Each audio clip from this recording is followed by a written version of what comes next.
Guys, tingnan nyo yung aking maliit na gulayan. Ayan, ako dyan sili. Ang ganda ng sili ko, malusog, diba?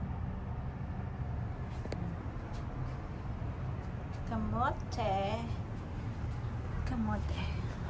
Pwede na siyang talbosan.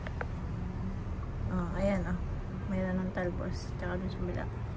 Oh, pwede na yan talbosan. Ano ang nakatanim dati dito ay isang tatlong puno ng ano ba yun?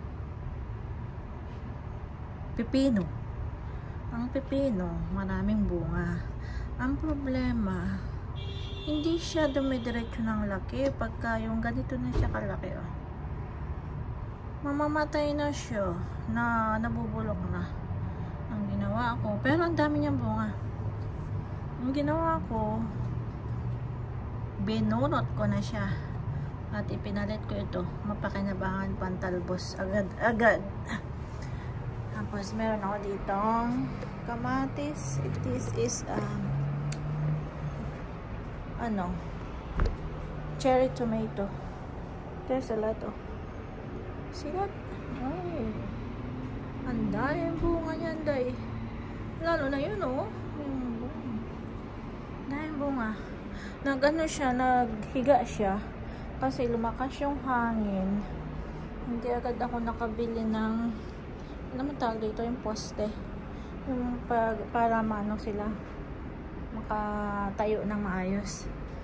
Ayan, lumakas yung hangin, naghigaan sila, pinilit ko lang siyang itayo. Lalo na itong isa, Roma tomato. Ay, tingnan mo, ang laki, oh. Ang daming bunga niya dun sa loob. Hindi na siya makita kasi nga humiga ito. Sa lakas ng hangin, nahiga na siya. Pinilit ko lang siyang itayo. Kawawa naman, ha? Mali nga ako eh. Kasi first time ko. Ito yung tao na anak ng magsasaka. Pero hindi alam kung paano magtanim. Hindi kasi kami tinuruan eh. Oh. My dad is a farmer. Pero look at that. Hindi ako maalam. I-try lang. Nag-try lang po. Ayan. Tapos, ay meron pala dito ano. Ayan o, okra. Doon sa loob. Hindi mo makita. Pero mataas na siya. Ilang puno siya? 3 puno din siya na okra. Hindi na siya makita kasi wala na nga space. Ay, walang space.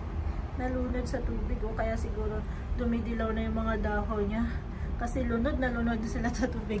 Lalo na ito, oh, langoy talaga sa tubig siya, dahil ay hindi makita yata. Langoy sa tubig kasi kahapon sobrang init. So anyway,